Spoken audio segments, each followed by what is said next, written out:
Hello friends, जय श्री कृष्ण। આજે આપણે બનાવીશું ટેસ્ટી લીલા વટાણાના રગડા પેટીસ। એના માટે એક કુકર લીધેલું છે। કુકરની અંદર 3 ચમચી જેટલું તેલ એડ કરશું। તેલ થોડું ગરમ થાય એટલે એની અંદર 1 ચમચી જેટલું જીરું એડ કરશું અને ચપટી હિંગ એડ કરશું। આદુ મરચાંની પેસ્ટ એડ કરશું 1 ચમચી જેટલી। આદુ મરચાં અને લસણની પેસ્ટ બનાવેલી છે ને 1 મિનિટ માટે આપણે સાતળી લેશું। 1 મિનિટ જેવું સતળાઈ ગયું છે। હવે આની અંદર આપણે બટેટા એડ કરશું। કાચા બટેટા લીધેલા છે અને આવી રીતે સ્લાઇસ કરીને લીધા છે, એ આપણે એડ કરશું અને 1 મિનિટ માટે આને પણ આપણે સાતળી લેશું।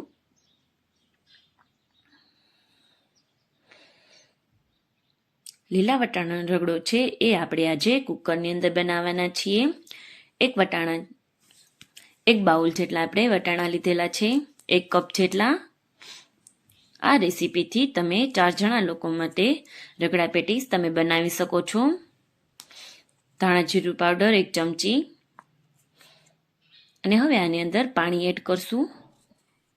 1.5 કપ જેટલું પાણી અત્યારે મેં એડ કર્યું છે। સરસ રીતે મિક્સ કરી દેશું। હવે આપણે આની અંદર મીઠું એડ કરશું સ્વાદ અનુસાર 1 ચમચી। આ લીલા વટાણાનો જે આપણે રગડો બનાવવાનો છે એ ખાલી આદુ લસણ અને મરચાંના ટેસ્ટથી જ બનાવવાનો છે, બીજો કોઈ મસાલા આપણે આની અંદર નથી નાખતા। જો તમારે ગરમ મસાલો નાખવો હોય તો તમે નાખી શકો છો। હવે આપણે આની 3 સીટી થવા દેશું। એટલી વારમાં આપણે ચટણી બનાવીએ। લીલી ચટણી બનાવશું, કોથમીર અને ફુદીનાની બનાવશું। હવે મરચાં આપણે લેશું। 2 લીલા મરચાં લીધેલા છે, જે તીખા હોય છે એ મરચાં લીધેલા છે। જો તીખું ઓછું ખાતા હોય તો એક જ લેવાનું। આદુના ટુકડા લેશું। હવે આની અંદર આપણે કોથમીર એડ કરશું, ધોઈને સાફ કરેલી છે, દાંડલા હોતી જ આપણે એડ કરશું। ફુદીનાના પાન 15 થી 20, 1 મુઠ્ઠી સિંગદાણા લીધેલા છે અને લીંબુનો રસ લીધેલો છે। સ્વાદ અનુસાર મીઠું એડ કરશું। 1 ચમચી ખાંડ એડ કરશું।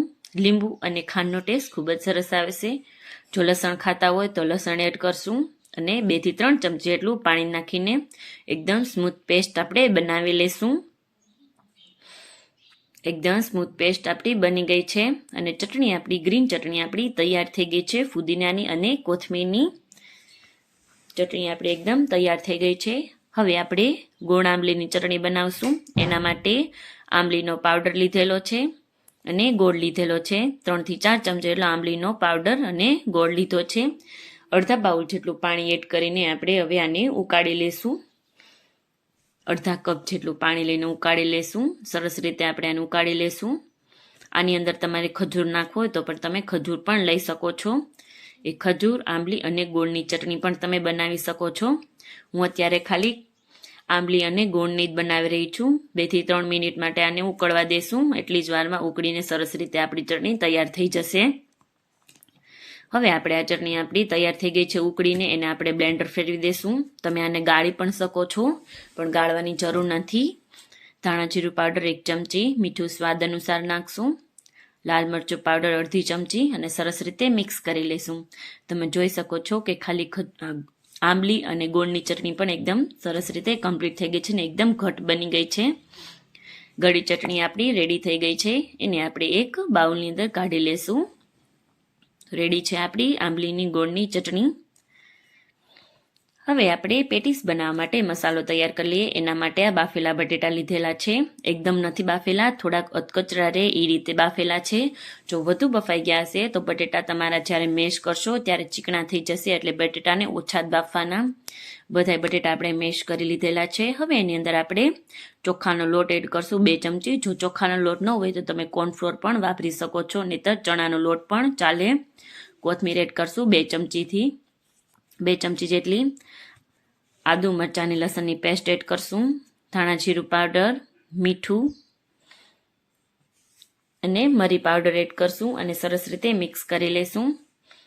ચાટ મસાલો જો તમારે નાખવો હોય તો તમે ચાટ મસાલો પણ નાખી શકો છો અને સરસ રીતે મિક્સ કરી દેશું। આની અંદર તમે પૌવા પલાળીને પણ નાખી શકો છો, પૌવાને થોડી વાર પલાળી લેવાના, પછી એને થોડાક ડ્રાય થઈ જાય પછી તમે આની અંદર નાખી શકો છો ચોખાના લોટની જગ્યાએ. હવે આપણે આની પેટીસ બનાવી લઈએ. એના માટે થોડુંક એવું તેલ હાથમાં લગાવશું અને થોડુંક એવું લેશું અને સરસ એકદમ પેટીસ બનાવી લેશું. એ કોઈ સાઈડથી ક્રેક ન આવે એ રીતે આપણે પેટીસ બનાવી લેશું. જો તમારા બટેટા વધુ ચીકણા થઈ ગયા હોય છે તો પેટીસ જ્યારે તમે તળો ત્યારે એ છૂટી પડી જાય છે, એટલે આપણે બટેટાને થોડા કાચા જ રાખવાના. હવે આપણે જોઈ લઈએ કે રગડો આપણો તૈયાર થઈ ગયો છે કે નહીં. એકદમ સરસ રીતે બટેટું પણ આપણું ચડી ગયું છે. અને હવે આ રીતે જે બટેટા છે એને આપણે મેશરથી મેશ કરી લેશું. વટાણાને અને બટેટાને સરસ રીતે મેશરથી મેશ કરી લેશું. અને પછી આપણે આની અંદર 2 કપ જેટલું પાણી એડ કરશું અને રગડાને આપણે ઉકળવા દેશું. સરસ રીતે રગડો આપણો ઉકળી જાય એટલી વારમાં આપણે પેટીસ તળી લઈએ.